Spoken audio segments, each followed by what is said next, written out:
Ya, pemirsa Komisi Pemberantasan Korupsi atau KPK kembali menggelar lelang barang rampasan milik koruptor. Anda bisa mendapatkan perhiasan emas, handphone hingga motor dengan harga miring. Salah satunya adalah paket isi 23 handphone senilai 16 jutaan.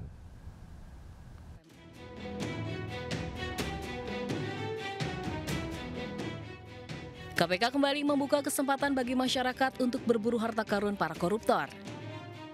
Ya, lelang barang rampasan tindak pidana korupsi kembali digelar pada 17 September mendatang. Digelar di Gedung Rukbasan KPK Cawang, Jakarta Timur. Masyarakat bisa melihat 83 lot barang dari 27 koruptor yang dilelang. Mulai dari perhiasan, puluhan handphone dan laptop, kendaraan mobil dan motor, hingga tanah dan bangunan pabrik di Jakarta, Bandung, Cirebon, hingga Pekanbaru. Total barang lelang diperkirakan mencapai 166 miliar rupiah. Salah satu yang menarik adalah satu paket berisi 23 handphone merek ternama yang dibanderol dengan harga 16 jutaan. Juga ada paket perhiasan senilai 290 juta rupiah. Jakarta lokasinya, kita akan lakukan unleashing di Gedung Rukbasan ini di tanggal 11 September 2025 mulai jam 9 sampai jam 15 sore. Silakan bagi masyarakat yang ingin membeli barang lelangnya KPK bisa datang langsung. Anda yang tertarik berburu harta karun koruptor bisa ikut mendaftar melalui situs www.lelang.go.id paling lambat 16 September 2025. Uang hasil lelang nantinya akan disetorkan ke kas negara. Sebelumnya pada bulan Juni 2025, KPK telah melelang 82 lot barang dengan total 42,3 miliar rupiah dan sudah disetorkan ke kas negara. Dari Jakarta, dalam pulungan Muhammad Firmansyah dan Muhammad Hoirudin, iNews melaporkan.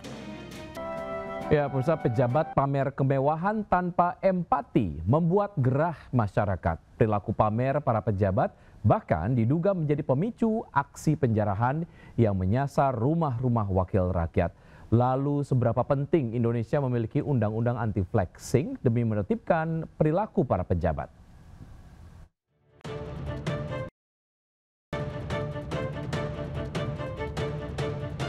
Aksi penjarahan menyasar sejumlah rumah anggota DPR RI beberapa waktu lalu.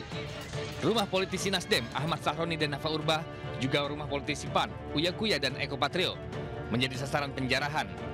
Selain dipicu perilaku tak sensitif, anggota DPR terhadap tuntutan masyarakat, penjarahan diduga akibat kesenjangan ekonomi yang mencolok antara wakil rakyat yang gemar pamer kemewahan dengan masyarakat yang terus-terusan dililit kesusahan.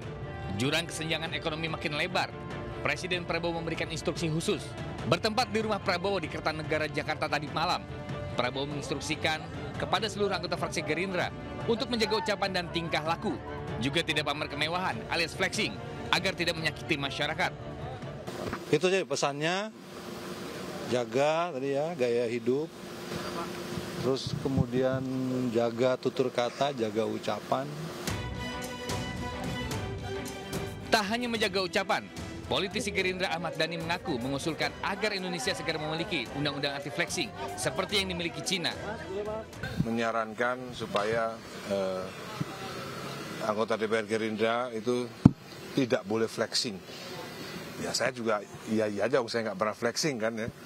Dan akhirnya saya tadi mengusulkan kepada pimpinan Bang Dasko bahwa harus ada undang-undang anti flexing seperti di China.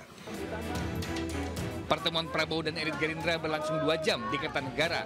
Dihadiri Ahmad Muzani, Habibur Rahman, Andre Rosiade, Mulan Jamila hingga Ahmad Dhani. Dari Jakarta, Syahreza Zanki, Adi Supriyatna, iNews melaporkan. Informasi lainnya, pemirsa, di tengah efisiensi anggaran, Bupati Labuhan Batu Selatan Ferry Saputra Simatupang membawa uang segepok sambil berjoget dan menyawer ke penonton. Tindakan Bupati bagi-bagi uang di sebuah acara hajatan pesta pernikahan tersebut beredar di media sosial.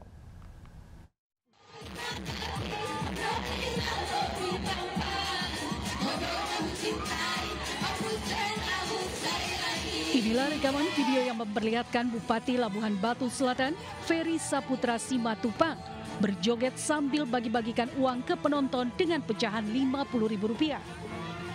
Video tersebut pun beredar di media sosial yang menuai kecaman dari warganet. Lantaran diketahui pemerintah pusat maupun daerah sedang melakukan efisiensi anggaran. Selain itu, terlihat istri bupati bernyanyi dan diiringi beberapa orang di sekelilingnya. Usai berjoget, bupati kembali membagi-bagikan uang tersebut ke penonton yang mayoritas emak-emak. Acara yang dihadiri bupati merupakan hajatan pesta pernikahan di Desa Hadungdung, Kecamatan Kota Pinang, Labuhan Batu Selatan. Sementara saat dikonfirmasi perihal tersebut, hingga berita ini tayang, pihak Bupati Ferry Saputra enggan memberikan keterangan. Dari Labuhan Batu Selatan, Sumatera Utara, Randi Kurniawan, iNews melaporkan. Sementara itu, pemirsa, harga sejumlah bahan pangan meroket imbas cuaca tidak menentu akhir-akhir ini, terutama harga cabai rawit merah. Omset pedagang pun anjlok dalam 3 hari terakhir. Dan berikut adalah laporan Anissa Rizkia dari Pasar Tradisional Palmerah, Jakarta Pusat. Pemirsa, kenaikan harga bahan pokok di Pasar Palmerah, Jakarta Pusat terpantau ini mengalami kenaikan yang signifikan. Salah satunya yaitu bahan pokok diantaranya ada sayur mayur, terutama untuk cabai rawit yang menembus angka 50.000 per kilonya. Sebelumnya ini hanya berkisar sekitar 30.000. Saya akan langsung berbincang dengan salah satu pedagang untuk mengetahui secara detail harga-harga hari ini, yaitu dengan Ibu Erna, pedagang di sini. Boleh disampaikan, Bu, apa saja yang mengalami kenaikan?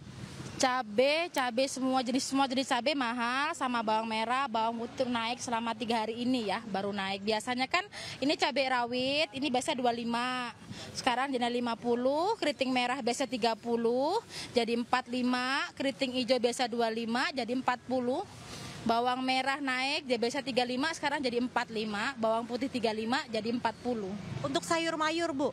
Buncis, wortel, pare, semua pada naik sih Mbak, kentang naik semua. Terima kasih Bu Erna atas waktunya. Tidak hanya sayur mayur yang mengalami kenaikan, namun pantauan kami seperti ayam yang biasanya per kilonya ini 27.000, saat ini menembus angka di Rp30.000 per kilonya. Dan untuk beras premium saat ini stabil di angka 15.000 per kilo, namun memang pedagang mengeluhkan bahwa harga dari distributor ini mengalami kenaikan sejak 2 bulan terakhir semenjak maraknya isu beras oplosan. Dan untuk minyak goreng serta telur masih stabil di angka 28.000 per kilo. Dari Jakarta, Anissa Rizkia, Ahmad Putra, iNews melaporkan. Pemirsa, kabel listrik saluran udara di Jalan Kemang Selatan, Mampang Perapatan terbakar. Peristiwa tersebut mengakibatkan pengendara yang melintas panik.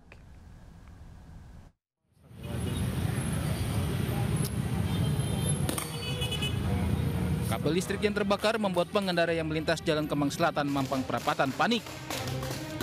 Peristiwa ini pun sempat membuat arus lalu lintas tersendat. Petugas pemadam kebakaran Jakarta Selatan yang tiba di lokasi langsung memadamkan api agar tidak merembet ke warung yang berada di bawahnya serta rumah warga. Api diduga berasal dari gulungan kabel yang semrawut yang ada di atas warung. Petugas PLN yang mendatangi lokasi juga melakukan pemadaman listrik untuk menghindari kebakaran yang lebih besar. Dari Jakarta, Helmi Sajangbati, iNews melaporkan.